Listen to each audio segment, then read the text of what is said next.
Привет. Қалайсыздар? Қалдарыңыз қалай? Қараңғы болып тұр ма? Что-то маған қараңғы болып тұрған сияқты.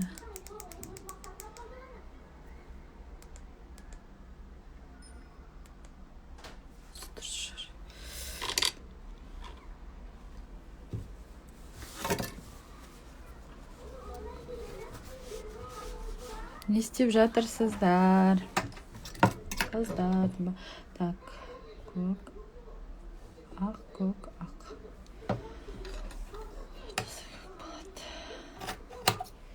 Мен сол ужинімді пісіріп, күйеуімді күтіп отыр едім. Ішім ісіп кетті, сосын жұмысқа кірісіп кеттім.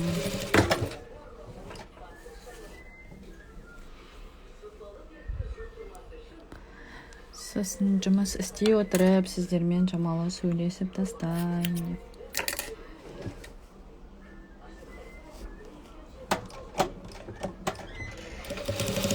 Көп сторис салдым ба? Көп сторис түсіруге тырысам енді күнде. Жұмыстарым шамалы реттеліп қалды, Аллаға шүкір.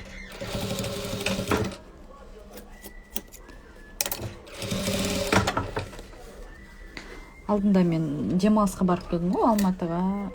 Келгеннен кейін бәрібірде заказдар болды, бір талай. Сосын все-таки мойныңда груз болып тұрады екен, қанша жерден демалыста жүргенмен де аманатқа уақыт болғасын, кәдімгі уайымдап, дұрыс демала алмадым. Енді Алла бұйыртса, жұмысым реттелсе, өзім ауылға, үйіме барып, шамалы демалғым келіп жүр. Мама папамның қасына барып, Қызылордаға деймін бе.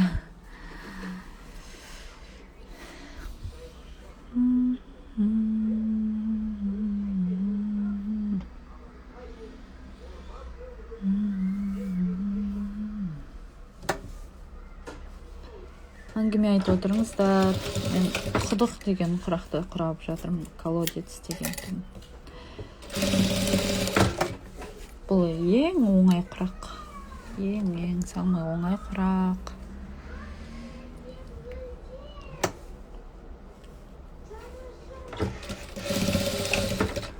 Осы құдық құрағын құрау білсеңіздер, ары қарай барлығы да осы шай береді ғой, бірден кейін бірі.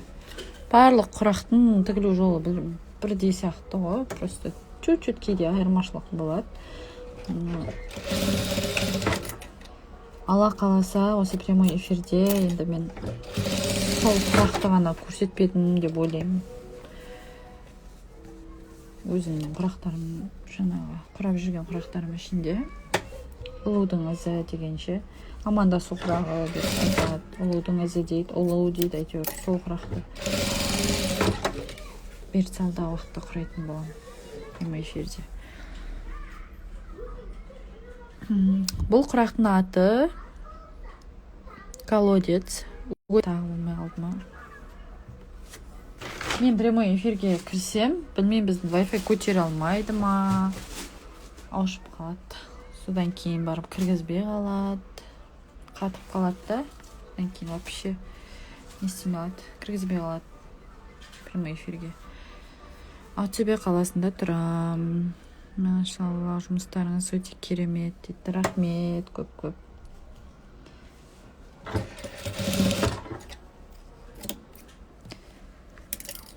Ісіңізге сәттілік, рахмет. Алдағы уақытта 3-4 күннің ішінде мен өзімнің сыйлау рәсімімді бастаймын. Ең алғаш рет мен көптеген көрпелер, көптеген сыйлықтар дайындап қойдым. Өте әдемі. Белсенді отырсаңыздар менің парақшамда. Мүмкін сол көрпелердің, сол сыйлықтардың иесі сіздер болып қаларсыздар. Және ол алғаш рет жасайын деп тұрмын. И постоянно апта сайын сыйлық сыйлап тұрам деп ойлаймын. Ақшалай болсын, басқалай болсын. Заказ қабылдайсыз ба дейді. Заказ қабылдаймын негізі, бірақ январға дейін менде заказ толып тұр. Кеше январға дейін заказ толып тұрғанын көргесін бір кісі хабарласып келеді маған. Барайын деп едім дейді. Сізге қай уақытқа керек десем, февральға керек дейді ғой. Январға дейін толық дегенде көріп құрсын келе жатырмын деп. Тағы да февральда толып қалар ма деп. Өзімде бір керемет чувство болды десем де болады. Қуанып қалдым кәдімгідей, мені таңдап, жаны шығып сөйтіп келіп, мені таңдап заказ беріп кеткеніне. Еще бағамды еш қымбат деп те айтпады. Алдында осы жерде бағамды айтқанымда қымбат қой, масқара қой деп еді. Бірақ ол кісі өзі де тігіннен хабары бар кісі екен. Бәрін түсінем, бәрін білем деп ешқандай түс деп те айтпады. Көбіне түс деп айтады ғой енді. Скидка жасаймыз шамалы негізі. Заказым беріп кетті. Аллаға шүкір деймін осы күніме. Сансыз шүкір.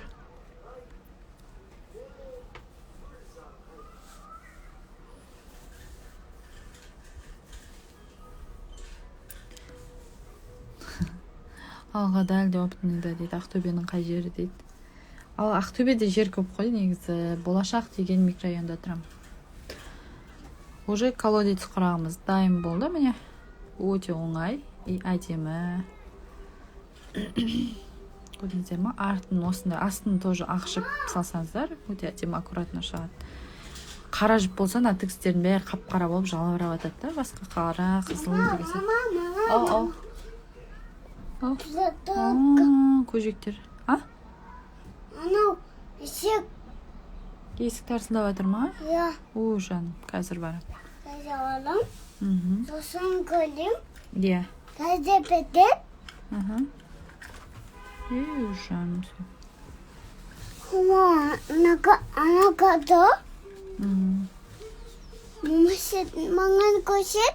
Болмайды. Мен айқа тігіп жатырмын ғой мен. Кішкене қыржымдалып қапты мен негізі. Қыржым болмаған. Қорқпа. Маған көшеттен. Сен барып көжектер болып жатыр, ол көжектерді қарап. Тағы машинада жоқ. Бар сояқта. Болашақ деген жер бар, иә. Жаңадан ашылған микрорайон болатын, бірақ қазір уже 10 жылдан асып кеткен шығар бұл микрорайон болғанына. Мен келін болғаныма. Әрі тұрш балам. 9 жыл болады. Уже 9 жыл болады мен келіншек болып түскенмен мұнда. Біз келгелі бар бұл үй. Осы үйде тұрып жатырмыз.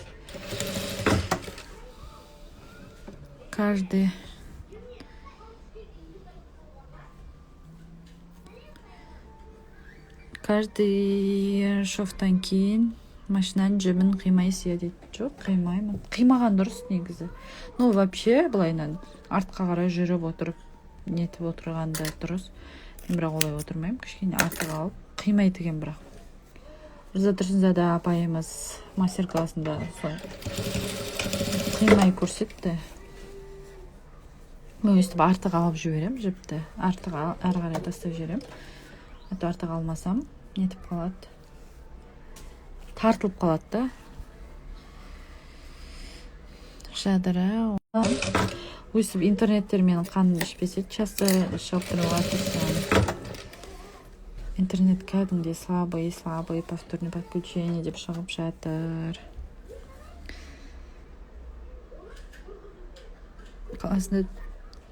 Қаласында тұрасыз ба, болашақтың ауылында ма дейді.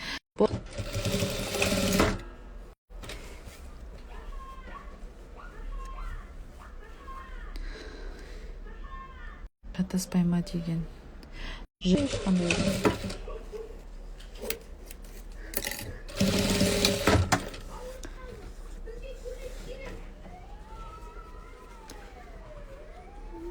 сәлеметсіздер мен қыздар дейді.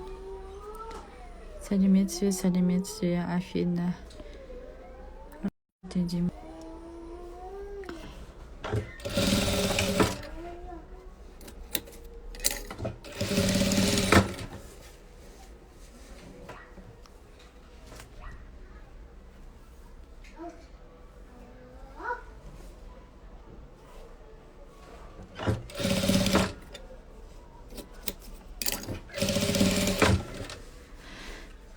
машинаның тігісін ауыстырып едім, қайта орнына қайтпай тұр дейді. Мен білмедім. Қалайсыз Мереке ханым, сізге мың алғыс, сіздің арқаңызда көрпе тігуді үйрендім. Алла разы болсын сізге дейді. Бағлан Кәрібаева. Рахмет апа, өзіңізге де көп. Апа деп қоям, кешірім өтінемін, егер менің жасымыз кішкентай болса, енді апа болып қалар деп көбіне апа деп сөйлеймін. Кейде қыздар жазады, ой, мен деген сізден кішкентаймын, или мен сізбен қатармын деген сияқты. Сол кезде айтамын, енді апаға сенсіреп тұрғаным бір түрлі, сіз деймін, апа деймін, әйтеуір главный. Апа болмаса солай. Сіздерге де көп рахмет. Мен өйстіп қолдап, каждый раз поддержка беріп тұрғандарыңызға. Сосын мен секілді құрақ көрпе тігетін қыздар болсын, болмаса басқа да бизнес аккаунты болса, мен спонсор жинап жатырғанымды тағы естеріңізге сала кетейін. Менің подписчиктерімді өздеріңіздің подписчик сандарыңызға қосқыларыңыз келсе, подписчиктеріңізді көбейткілеріңіз келсе, мен сторизімді қараңыздар, организаторыма хабарлассаңыздар болады. 1000 минимум 1000 адам, және одан жоғары адам жинап береміз. Мен негізі өзім осынша адамды көбі сұрайды, мен қалай сен SMM курсын оқыдың ба деген сияқты.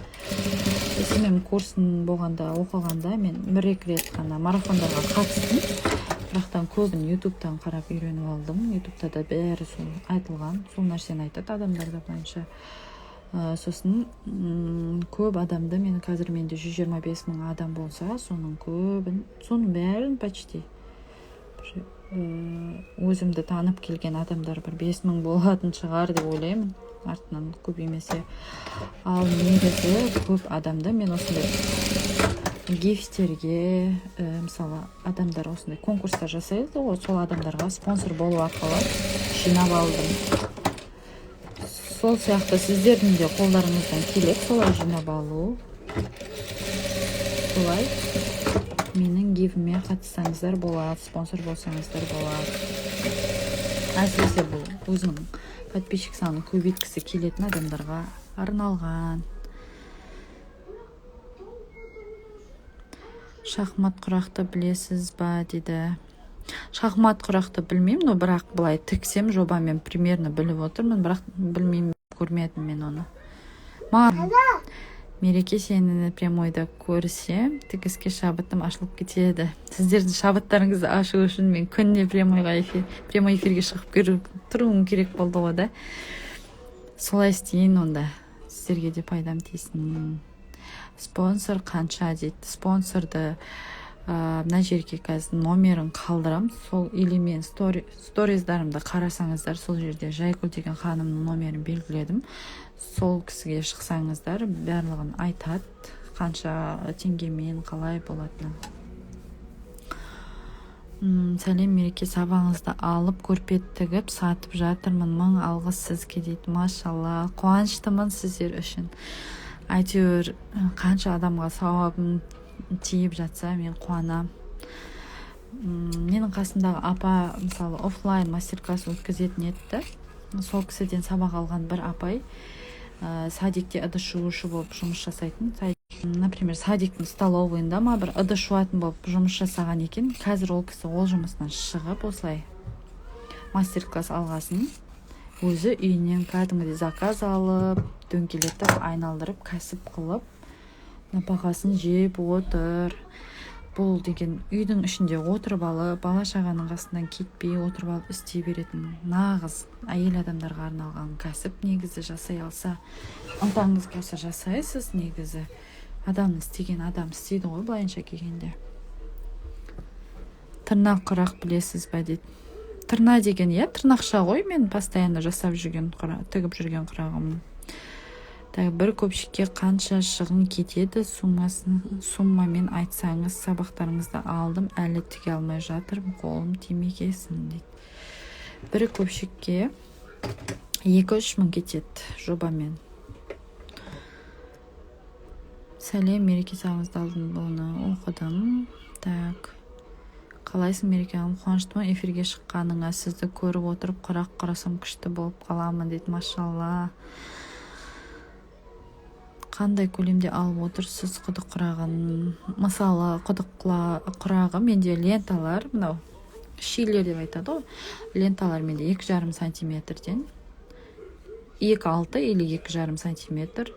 Ал мына астына тігетін астындағы ақ өзім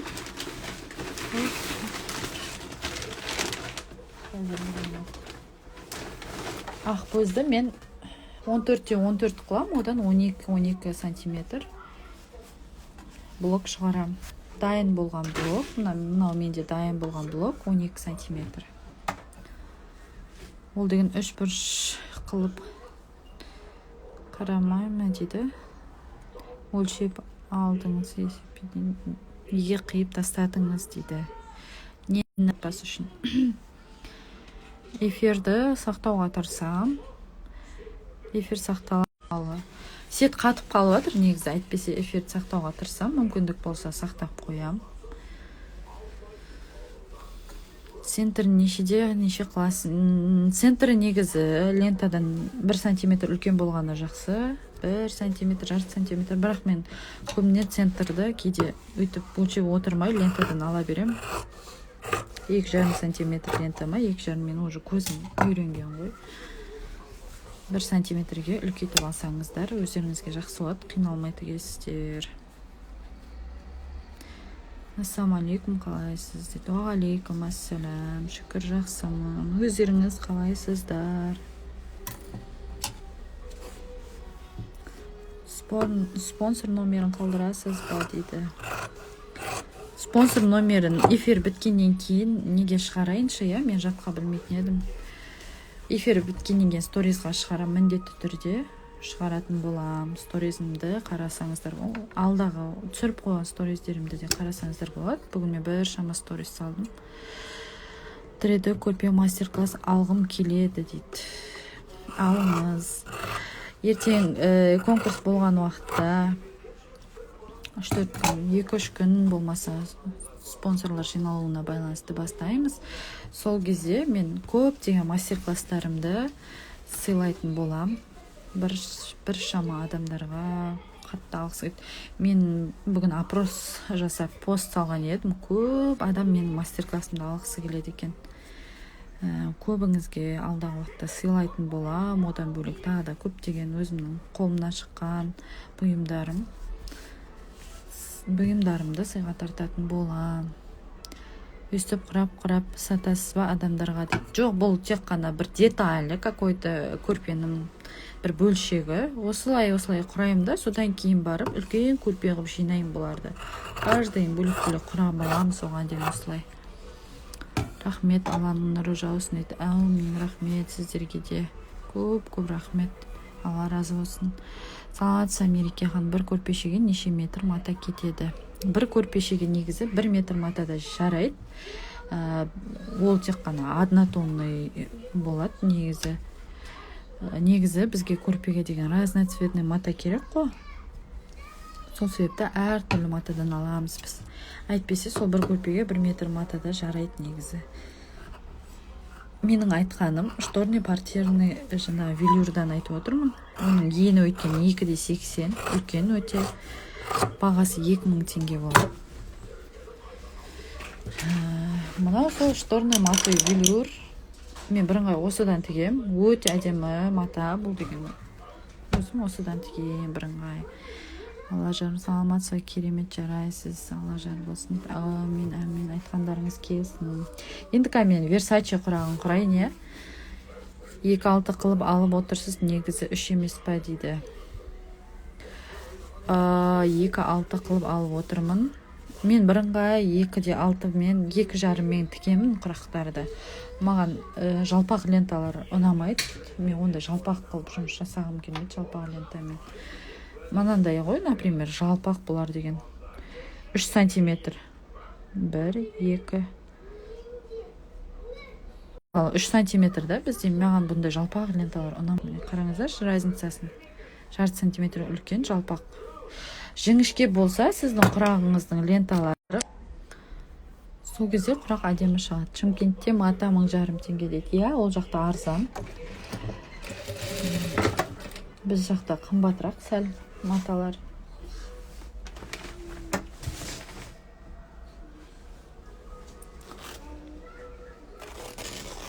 Мә, сонда көп кетпей ма мата құраққа дейді. Ондай көп кетпейді. Жұмыстарыңыз ұнайды маған дейді. Рахмет. Оңғарбекова.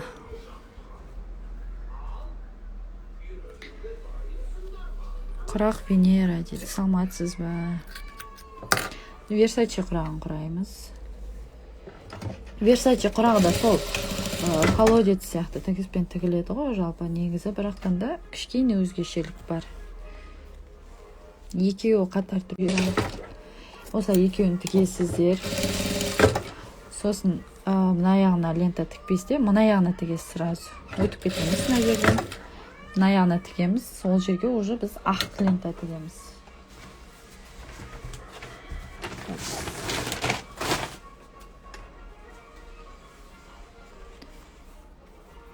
Мына жерге ақ лента тігеміз. Мына уже 4-ші бет. Байқадыңыздар ғой? Бірінші, екінші и резко 4-шіге кетіп қаламыз. 3-шіні, 4-шіні тігіп болғаннан кейін бар. 4-ші жағын, 4 бұрыштың 4-ші жағын тігіп аламыз. Содан кейін барып қайтадан мына жаққа келеміз. 3-ші қатарды тігіп жүріп, 3-ші бетін тігеміз.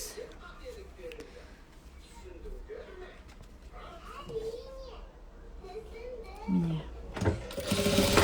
Версачедің бізде уже баста шықты. Енді келесіде қайтадан мынау ақ бізде 4-ші лента ғой. Сойқа қарай кетіп қаламыз. Бұл сіздерге бесплатно мастер-класс түсінген адам осыдан түсініп алады негізі. Міне. Енді ақтан жүреміз. 1-2 ақ лентамен тігеміз да, 3-шін былай ана бетке аттап кетеміз. Негізі былайынша оңай ғой, құрақ құрау. Ойнап атқан сияқты ғой. Өзіме білмеймін. Өте оңай көрем негізі мен. Бір күнде мен 100 блокқа дейін құрай аламын осылайша, Аллаға шүкір. Так, сұрақ оқып тастайын. Астындағы бөз мата қатты қалыңы ма дейді. Иә, бұл қалыңы, наперник деген түрі, шамалы қымбатырақ тұрады. Зато бірақ құрақтар әдемі шығады. Осылай ғой, енді мынау ақ золотистыйдың үстіне ақ түсу керек та, ақтың үстіне мына золотистый мата түсу керек. Бұл матовыйдың золотистый кішкене жалтырамайды. Глянцевый велюр болса, золотистый жалтырар еді. Мына жерге енді қоңырдан золотистыйды тігеміз. Бірсе қоңыр деймін, осыны бірсе золотистый деймін менде.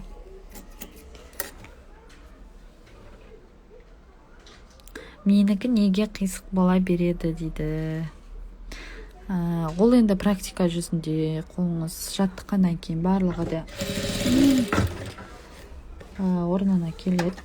Барлығы да түзеу шығатын болады. Алдағы уақытта ешқандай да уайымдамаңыз. Ұстазың кім деген сұрақ қойылған екен. Мен негізі көрпе тігіп бастағанда ешқандай ұстаз ешкімнен үйренген жоқпын. Ұстазым YouTube болды. YouTube'дан әркімнің видеоларын қарап үйрендім. Одан кейін Арза Тұрсынзада апай осында көрпе фестивалі болды ғой Ақтөбеде. Сол уақытта мен бардым, Арза Тұрсынзада апайдың живой көрдім. Сол кезінде ең алғашқы рет мен живой көрдім. Енді ол кезінде менің өзімде уже көрпе тігіп кеткеніме 3 жыл болатын болған. 3 жылдан асып кеткен түгім даже. Бірнеше уақыт уже бірталай заказдар жіберіп жүрген кезім. Заказдардың бәрін сол YouTube'дан үйрендім. Бірақтан да енді ұстазым болмағасын YouTube'дан үйренгенсің. Мен көрпе фестке баратын кезінде ошибкалар көп шығар, өйткені мен ұстазсыз тіккесін көрпемде ошибкалар көп шығар деп ойлап қобалжыдым ше. Бірақ Аллаға шүкір, Алла деген сәтін салып, ең бірінші көрме ашылмай тұрып менің көрпелерім өтіп кетті. Көрпе фестивалінде солай мен әйтеуір жұлдызым жанып кетті деймін ба. Менің нағашы апам бар, ол да бұрында қыз кезінде құрақ құрайтын еді дейді. Саламатсыз ба Ақмата? 17 сантиметр немесе 14 сантиметр ме? 14 сантиметр. Баунти 14 сантиметр. Мен ақ өзім 14 сантиметр, 12 сантиметр шығарып жатырмын. Көрпешенің астына велюрден бе или бамбук матадан ба дейді. Бұрындары велюр, бамбук габардин салып жүрдім. Қазір бірыңғай велюр саламын. Бірыңғай. Себебі бар ғой, габардин бамбуктарды по цвет келтіре алмай шаршайтын едім мен. Кәдімгі по цвет таба алмаймын тіккен. Например, золотистый тіктім ба, мен золотистый велюрдан тіктім ба, золотистый габардин таба алмай. Мұқта шаршайтын едім. Кейде әйтеуір болып қалады. Кейде болмай, қаның ішеді су көзінде. Содан кейін мен шамал үстінің бағасын көтерейінші. Лучше астында үстінде не қылайын, велюр қылайын деп, қазір бірыңғай велюрдан тігемін. Қандай әдемі дейді. Рахмет жауабыңа дейді. Бастамасы сәл тауба. Нормально. Ондай қисықта. Ештеңе етпейді. Қай жерден қисық болып тұрғанымды білмеймін.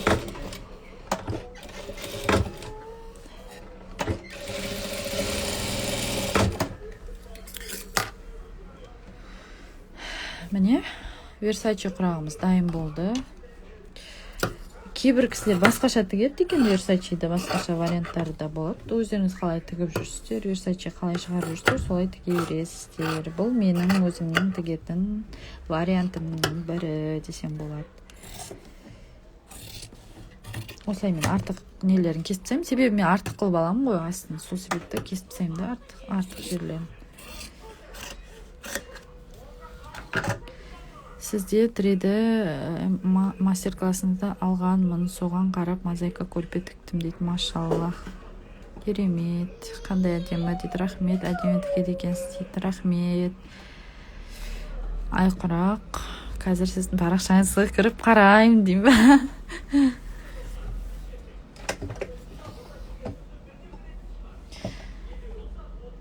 Өте әдемі құрайды екенсіз Мереке апа дейді. Рахмет жаным көп-көп. Кеш жарық дейді. Қайырлы кеш, машаллах. Сізбен кездестіреді көрпесінің размерін сұрап алайын деп едім дейді. Білмеймін енді. Кездескенде мен босай бермеймін ғой. Заказдарым көп, менің оны бүйтіп каждыйына отдельно айтып отыра алмаймын. Маған офлайн мастер-классқа да қыздар келеді да, мен өткізе алмаймын, ренжімеңіздерші деймін. Себебі менде уақыт болмай тұр дәл қазір. Дәл қазір сезоны ғой, енді өздеріңіз де түсінетін шығарсыздар. Дәл қазір жасаудың сезоны. Той болмаса да жасаудың көп алып жатыр адамдар. Астында ақ матаның аты қандай? Наперник деп айтады, мата ұстатын жерде бұны. Қап-қатты бөз, қалың бөз қараңыздар, қап-қатты сондай.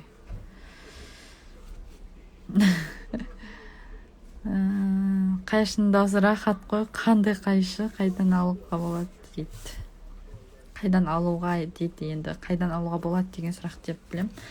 Бұл қайшыны біздер әкеліп жатырмыз. Айта кетейін, тағы да бізде JAG F4 деген машинкалар продажада, бытовой машинка, утюг, өзім пайдаланатын, өзім пайдаланып көрген практикамнан көрген нәрселерді мен алдырып, біздер уже шағын магазин қылып ашып жатырмыз. Осындай қайшы да бар, ол жерде мынадай шепчик деген да бар. Шепчик обязательно құрақ құрайтын қыздарға керек. Кел қонаққа дейді. Қай жерде адресіңіз барайын? Мереке өте тамаша, машинаң да жақсы тігеді дейді. Рахмет. Күшті, қолына қуат берсін, өте керемет дейді. Рахмет. Ортасын неше сантиметр қиып алдыңыз? Ортасы 3,5 сантиметр. Жоқ, 3 сантиметр. 3 сантиметр қиып алам ортасын. Негізі 1 сантиметрге үлкен қылып алғандарыңыз дұрыс қой, дәл ортасын ше, лентаңыз, мына лентаңыз, құрайтын лентаңыз 2,5 сантиметр болса, ортасын 3,5 сантиметр қылып алыңыз. 4 жағы да тігіледі ғой, себебі оның. Қандай сол дүкеніңіз дейді, ортасы неше сантиметр? Сол дүкеніміз біздің торговый дом Достанда, Ақтөбе қаласы, Ерназарова 47, торговый дом Достан. Сода лазердің бутигі қайда десеңіздер, сол жерге қарай барлығы біледі уже. Жоғарысындағы бутик кірген бойда прямой жүресіз, бірінші этажда сол. До конца жүресіз, соңғы бутик біздікі.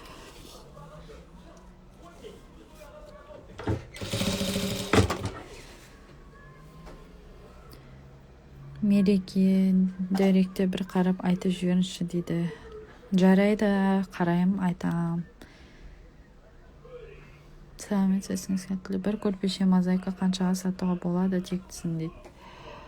Мозаика көрпе тіреді тектісін мен өзім 25 мыңға сатам. 24 мың, 25 мыңға сатам. Тектісін ішімен 28 мыңға сатам. Іші ондай көп ақшаға. Көп. Қымбат бағаға шықпайды. Сол себепті мен ішіне көп ақша шегермеймін.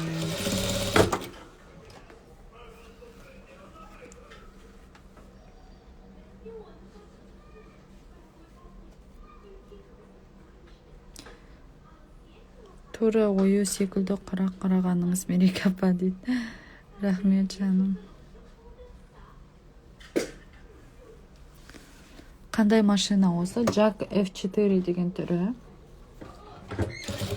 Самый раз ғой құрақ құрайтын осы машинка. Любимый машинка менің. 3-4 жыл бұрын алдым. Новый сол күйі. Еш жерде кеткен жоқ. Алдында менен бір қыз сұрайды. Машинка сататын жерге барған екен. F4-лар тез сынып қалады. Мына машинканы алсай деп жоқ. Бұл тез сынбайды. Сосын бұл машинка продажада тез өтіп кететін болғандықтан басқа машинаны предлагать еткен деп ойлаймын өзім. Себебі бұл машинка өте ходовой машинка. Сөйтте өтіп кетеді.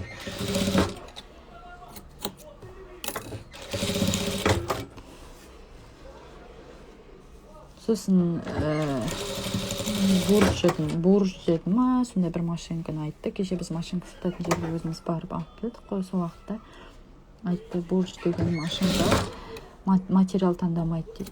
Қалыңды да, жұқаны да бәрін тізе береді.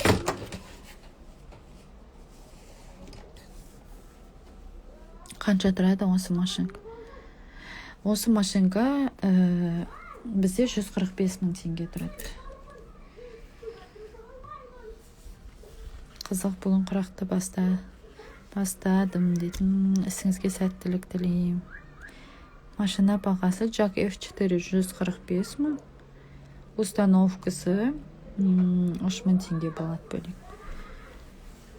Мен алдым жақында осы машинканы дейді. Машалла.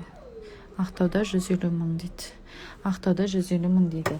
Алдында мен осы рекламаға салған кезімде көп адамдар жазып кетті. Біздің Ақтауда деген 120 мың, біздің Ақтауда бәлен мың, 125 мың деп, в общем, сенде елде жоқ баға дейді. Мен айтам. Білмеймін, сіз қай уақытта алғаныңызды. Бұл машинка 150 мың болып кеткен деп. Сағыласып, сөйтті. 120 мыңға алып отырған жеріңізді айтыңызшы дедім. 120 мыңға біздің өзіміз алмаймыз қой. 120 мыңға алып отырған жер болса, ма айтыңыздар, адресін білсеңіздер қайта. Біз сол жерден алайық одан да. Біз одан сәл қымбаттау аламыз даже өзіміз.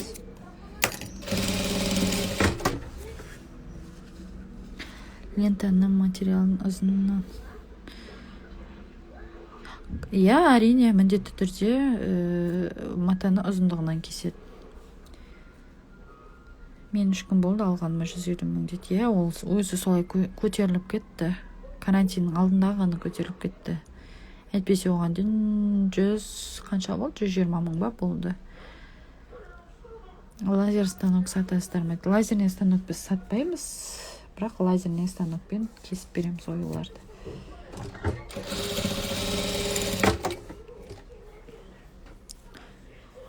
Көрпешенің жиегінің ортасынан бастап тігесіз бе дейді. Жоқ, ортасынан бастап тікпеймін, басынан бастап тігемін жиегін. сосын бар ғой шагающий машинка бар. Қасымдағы апа жақында шагающий машинка алған еді. Мүлдем жиырмайды екен ана машинка бар ғой. Кейде жегін салатын кезде көпшіліктер аттап отырып тіге ма, то не қызық. Бірақ ол машинкалар қымбатырақ екен. Бірақ тағы носы мынандай құрақ нелер құрауға шамалы бола береді екен. Лапкаларыңызды да сызбайды. Осы машинканың қандай лапкасы керек сізге? Өзінің лапкасы салмайсыз осының. Лапкалар әлі әкелген жоқ, біз алдағы уақытта тағы алып келеміз зерті.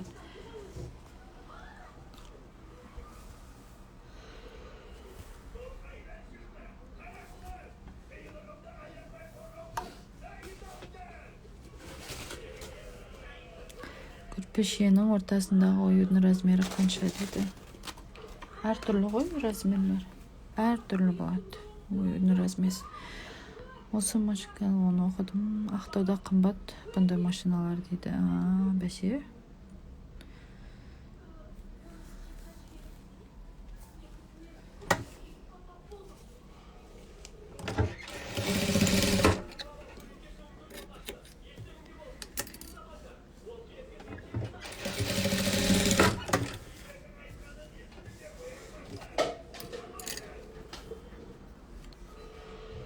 Рахмет жауабыңызға, бәріне мән беріп жауап бересіз.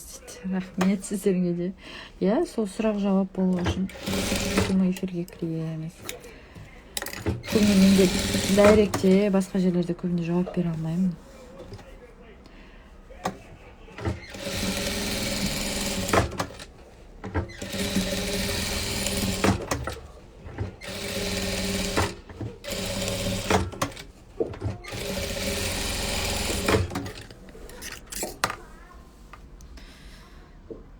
Обучение бар ма сізде және қанша болады дейді. Обучение, онлайн обучение бар. Видео сабақтар дайын сақтаулы. Оплата жасалғаннан кейін сразу жіберем. Телеграмда сақталған, осы ссылка жіберем. Сразу кіріп қарайсыз. Екі бірдей мастер-класс. Біреу 3D, біреу классика мастер-класс. 10 мың теңге болады бағасы. Bir мастер-класс алсаңыз да болады, оның бағасы 5 мың теңге. Қайда барасыз? Көрпе-мата? Көрпе-мата? Иә. Жоқ, мама жұмыс істейді әлі. Burada жоқ? Иә. Қайда барасыз? Не? Подожди, балам. Тарт. Бар, сен аяққа баршы. Мына жер салқын болады саған. Мынадан басқа құрақ білесіз ба, Мереке апа дейді. Әрине білем. Қандай құрақ құрайын? Мозаика құрақ құрайын ба? Құрақтар бәрі бір-біріне ұқсай береді ғой. Почти бірдей жолмен тігіледі десе де болады. Мереке күнде кіріп отырсаң, қазақтың көп қызы тігінші болады дейді. Саған дейді. Ұлы құрақ құрайын, бірақ та ұлы құраққа арнайы квадраттар дайындап алу керек. Оны ертең көрсететін болам. Ұлы құрақтан мен мастер-классыма түсірген болатын видео, соны салатын болам. Либо соны құрап көрсетем прямой эфирде, либо сторисыма салам.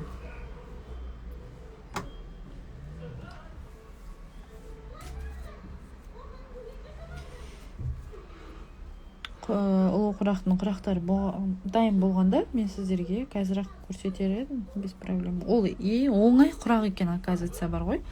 Мен сол құрақты бұрындары тікпегенмін.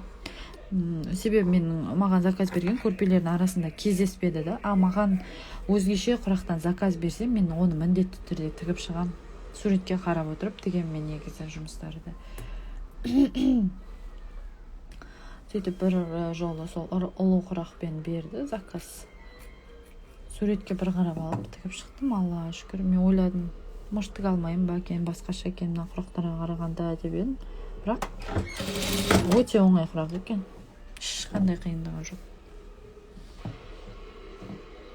Мозаика құрақ құраймыз қазір. 4 түрлі цветтен қолдан. Машинкамның маркасы Jack F4. Шебер қыз айтып жіберсеңіз мен алам дейді.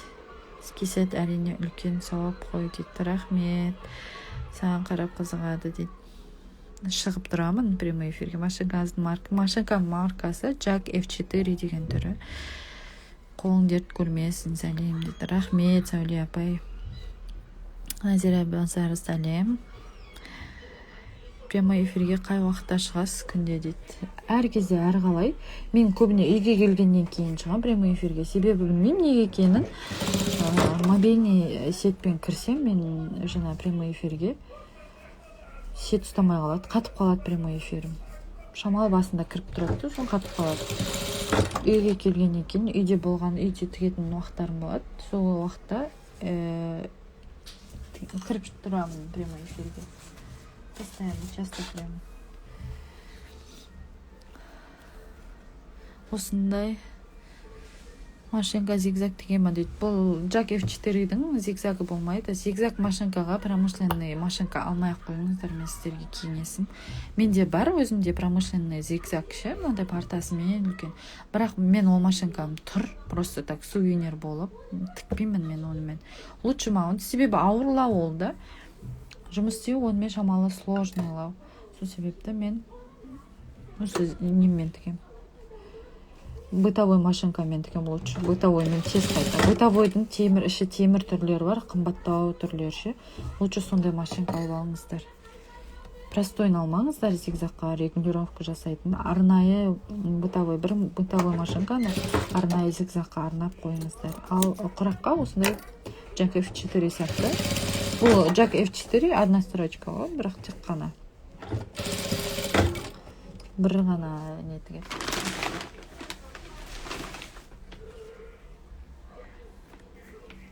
Так, енді қандай цвет қоссам екен? Көкті қоса қойын. Осы цветтен менің көрпем тігіп атқан жасауым.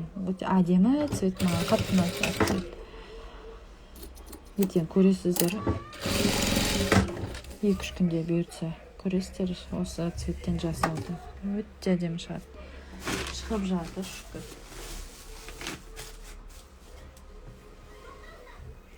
Саламатсыз ба дейді. Ұлдай, саламатсыз ба? Өте жақсы түсіндіресіз дейді. Рахмет. Сізбе бұрыштан құралатын құрақ құраңызшы дейді. Қазір осыдан кейін құрайын, соны. Прямо эфирге осы. Алла разы болсын, рахмет. Бытовой зигзаг тігетін марка білесіз. Бытовой машинка. Қандай бытовой машинка алсақ дейді. Менің өзімде бытовой машинканы өзім маркамды айтайын, мен практика жүзіне қолданған нәрсемді ғана айта аламын деп айтып кетем постоянно. Janome 419S деген түрі менде күшті тігет, ішін бәрі темір, ол бағасы сәл қымбаттау, но бірақ бағасына тұрарлықтай жұмыс жасайды. Рабочий поле сәл төбендеу, инанда жері ше, кеңдеу. Сосын зигзагқа неше түрлі несі регулировкасын қойылады. Жақсы машинка жалпы. Мен осы құрақтан кейін өкінішке орай тамақ дайындауға кетейін деп тұрмын. Жолдасым келе жатырмын деп звондап қалды. Қазір мүмкін болса, шамалдан кейін тағы да кірем. Сол кезінде тырна құрағын құрап көрсететін боламын. Қазір мен бәрін жұмысқа тастап кетіппін. Негізі үйде болып еді кеше. Бұрышпен құрайтын құрақ. Саламатсыз ба, Индира ханым. Машинкалар уже сатылымда. Бізде бар. Уже 2 машинканы сатып жібердік. Өзі біз Jack F4-дан 7 әкеліп, 2 сатылып кетті. Қолыңа дерт бермесін дейді. Рахмет. Зигзагы бар промышленный қандай машинка алуға болады дейді. Не советую, зигзагы бар промышленный машинканы. Жұмыс істеу өте ауыр. Мен өзім кәдімгідей қиналдым. Менде GMC деген түрі болды. Егер алатын болсам, сатамын деймін. Прямая строчка да бар, зигзаг да бар. Бірақтан да зигзаг 2 в 1 машинка промышленный аламыз, екеуімен де жұмыс істейміз деп әуре болмай қойыңыздар дейді. два в одном жұмыс жасамайды, ол тек қана зигзагты тегеді болды.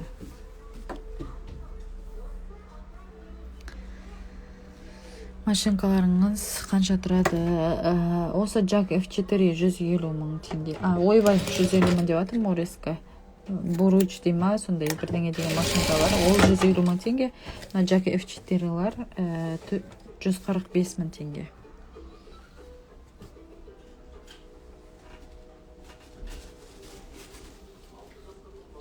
Телефон номері бар ма машинка? Телефон номер мен қазір жолдас номерін жазып кетейін. Мен уже бірақ эфирден шығамын, өкінішке орай 705 971 371. Но менің жолдасымның номері прикрепить етіп қояйын. Осы кісі машинка сатып жатыр. Қазір дейм ба? Екеуміздің семейный кәсібіміз. Аллаға саншы шүкір әйтер, осы кәсіптерімізбен нәпақамызды тауып отырмыз. Мынау міне мозаика құрақ, 4 цветтен қалады. Аттап отырып тігеді. Бірінші мына көзі тігіледі, одан кейін былай аттап отырып тігіледі. Уже өзінше бір әдемі дизайн шығады бұдан.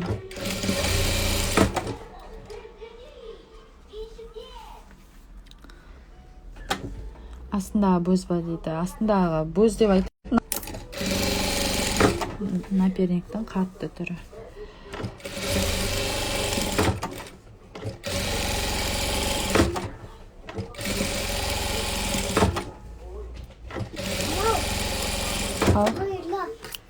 Міне осымен біздің мозаика құрағымыз дайын.